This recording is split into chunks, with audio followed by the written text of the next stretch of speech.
liftoff and the clock has started. Yes, sir. Reading you loud and clear. Roger roll, Discovery. Discovery, roger, go from them. Good evening, everyone, and welcome to the May 6th, 2020 edition of Space News. This is Peter Aylward, and tonight I'm joined by Tina Stagg and Michael Abdullah, and we're all from the Space Association of Australia. So let's take a look at New Zealand. Rocket Lab has tested the new launch pad in Virginia for its Electron rocket. The company recently rolled out an Electron to Launch Complex 2 on Wallops Island, Virginia, going through a series of tests to check out the interfaces between the pad and the vehicle, and concluding with a brief hot fire test of the rocket's first stage engines. The first Electron launch from the pad is scheduled for the third quarter of this year, pending NASA certification of its autonomous flight termination system. Meanwhile, Rocket Lab has completed its acquisition of smallsat component manufacturer Sinclair Interplanetary, which the companies announced in March. Rocket Lab will use Sinclair components in its Photon satellite bus while enabling Sinclair to expand its business. And over to you, Tina. Thanks, Peter, and good evening, space fans. In NASA news, a report by the Government Accountability Office last week warned of additional cost growth for NASA's exploration programs. The report said costs for those programs, notably the Space Launch System, would probably grow once a new launch date was set for the Artemis 1 mission. NASA's cost baselines are based on a March 2021 launch readiness date that now appears unlikely. Across all of NASA's programs, the average cost increase grew for the third year in a row to 30.9%, although the increase in the past year was due almost entirely to NASA exploration programs and the Mars 2020 rover mission. To NASA's Commercial Crew Program, and the agency will provide coverage of the pre-launch and launch activities for the agency's SpaceX Demo 2 flight later this month. NASA and SpaceX are targeting May 27 for the launch of the Crew Dragon Demo 2 flight, which will be the first time a commercially built and operated American rocket and spacecraft will carry humans to the International Space Station.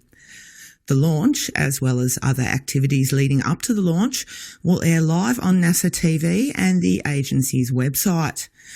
The test flight, with NASA astronauts Bob Behnken and Doug Hurley aboard, will launch astronauts on American rockets and spacecraft from American soil for the first time since 2011.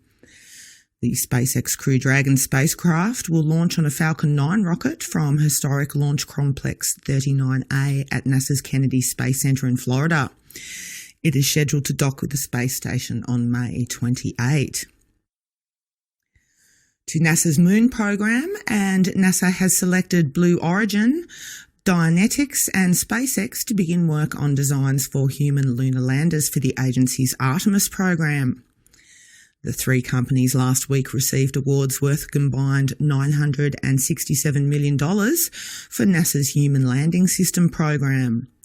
Those awards cover 10-month studies to refine the designs of the company's proposed landers, leading up to a continuation review in early 2021, when NASA plans to identify which lander is most likely to be ready for a 2024 mission, while leaving open the option to continue supporting other companies' landers. Blue Origin and Dynetics had previously disclosed their plans for lunar landers, while SpaceX offered a version of its Starship lander. Boeing, which had announced it bid a lander that could launch on SLS, did not receive an award, but neither the company nor NASA's source selection statement offered details on why it was not selected. And to NASA's planetary and space science programs, the small helicopter hitching a ride to Mars on the Mars 2020 mission has a new name. NASA announced last week that the helicopter will be called Ingenuity, a name proposed by an Alabama high school student in a contest. Ingenuity is a 2-kilogram technology demonstrator that will be deployed from the Mars 2020 rover, which was renamed Perseverance earlier this year. It will attempt to demonstrate the ability to fly in the tenuous Martian atmosphere, paving the way for future aerial missions that could serve as scouts for human or robotic explorers. The head of the Space Telescope Science Institute believes the best is yet to come for the 30-year-old Hubble Space Telescope. Ken Sambach says Hubble can play a major role in multi-messenger astronomy, studying the sources of gravitational waves detected by observatories like LIGO. Hubble observations could also help understand the rate of expansion of the universe. Sembach says Hubble should continue to operate to 2025, but could possibly last longer. To US Air Force news, the Pentagon would, in a perfect world, support more than 2 launch vehicle providers. Will Roper, head of acquisition for the Air Force, said he was satisfied that a RAND study released last week confirmed the Pentagon's view that there was only enough demand to support 2 launch providers in the long term. Adding a third provider would be great if we had funding, he said, as it would boost US global competitiveness by discouraging foreign players from entering the market. But he said the coming National Security Space Launch Phase 2 procurement contracts would be awarded to only 2 companies. Over to Mike. Thank you, Tina, and let's look at some European news. The European spaceport in French Guiana will resume launches next month. The Guiana Space Centre suspended launch activities in mid-March as part of the French government response to the coronavirus pandemic. Ariane Space said last week that launch preparations will resume once the government eases a nationwide lockdown on May 11. The spaceport's first mission will be a mid-June Vega launch previously scheduled for March, followed by an Ariane 5 launch in late July. And turning to China, China's first independent Mars mission remains on schedule for a launch in July. The Tianwen-1 spacecraft, with a mass of about 5 tons, will launch on a Long March 5 rocket. Tianwen-1 features an orbiter with a high-resolution camera and a lander with a 240-kilogram rover.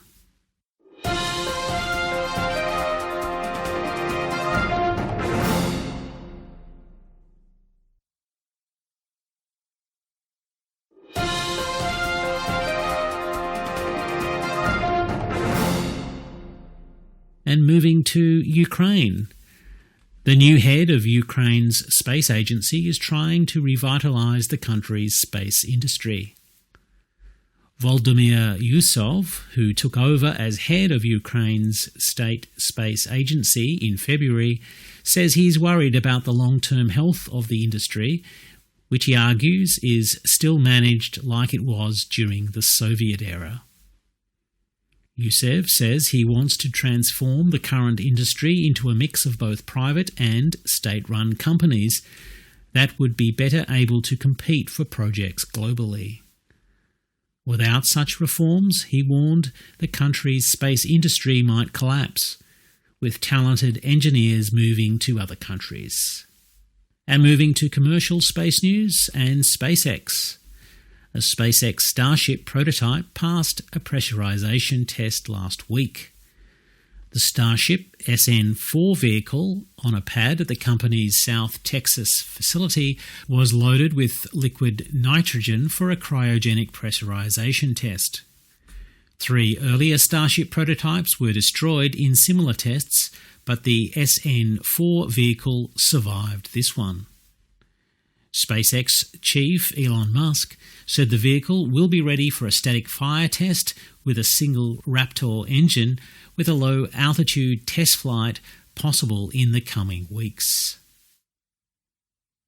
Meanwhile, SpaceX Falcon Heavy is on track to achieve a military certification milestone ahead of its next launch. The Space Force said the rocket should complete a design validation by July, a review of design and qualification engineering data. The rocket's next launch is for a mission for the Space Force, designated USSF-44 later this year, carrying an unspecified set of payloads. And still with SpaceX, The company plans to test a sun visor to reduce the brightness of its Starlink satellites on its next launch. Elon Musk said the VisorSat concept would install a visor intended to block sun from hitting reflective surfaces like antennas on its Starlink satellites.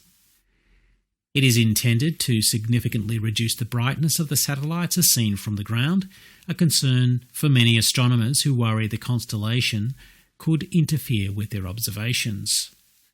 Musk said the goal was to fly a VisorSat spacecraft on the next Starlink launch. SpaceX is also testing reorienting the satellites as they raise their orbits as another means of reducing their brightness. The company expects to start providing Starlink services to parts of the US and Canada by the end of the year. And back to Tina. Thank you, Michael. And in more commercial news, the new owner of Sea Launch says the launch venture is frozen after moving its ships to Russia. Vladislav Filev, a chairman of the board of S7 Group, said the venture was on hold until better times in an interview with a Russian publication last week.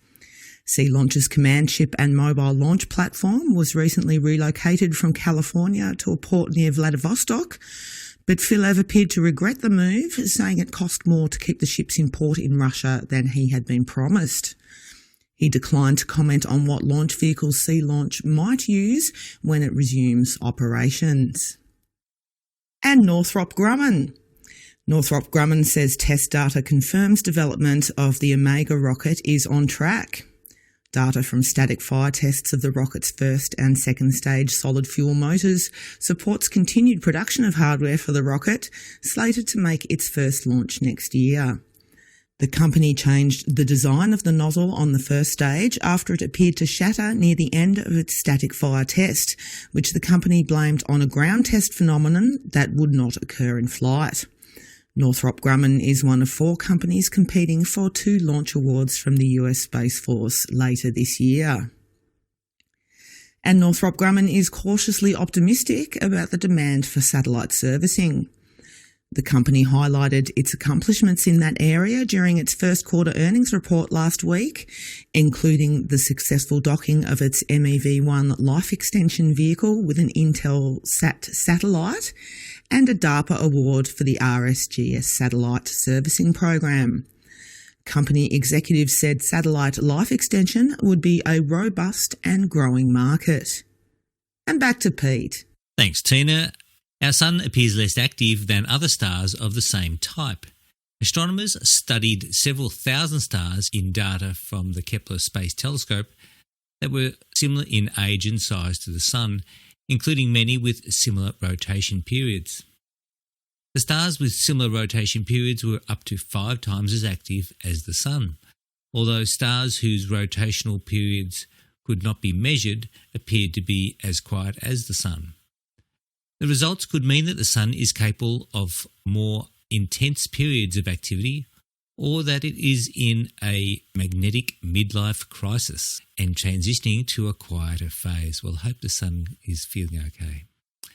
An amateur satellite tracker has found a military satellite launched decades ago but still broadcasting. Scott Tilley, an amateur radio operator in British Columbia in Canada, recently detected UHF transmissions from the LES-5, an experimental satellite launched into geostationary orbit in 1967. The satellite's mission ended in 1972, but it appears to be still generating power and broadcasting telemetry. And Telly thinks it may be possible to send commands to it. Lincoln Laboratory, which built LES-5 for the Defence Department, declined to comment about the satellite. And finally this week, former NASA Administrator James Beggs has died. Beggs, aged 94, died last month at his home in the Washington DC area of congestive heart failure. Beggs was an aerospace industry executive who became NASA Administrator in 1981, guiding the agency through the early years of the shuttle program and winning approval for what would eventually become the International Space Station. He took leave of absence and later resigned when indicted by federal prosecutors on fraud charges from his time at General Dynamics, but the Justice Department later dropped all charges and formally apologised to Beggs. Well, that's it for this week. Thank you, Tina and Michael, and we'll speak to you again next week. Bye now.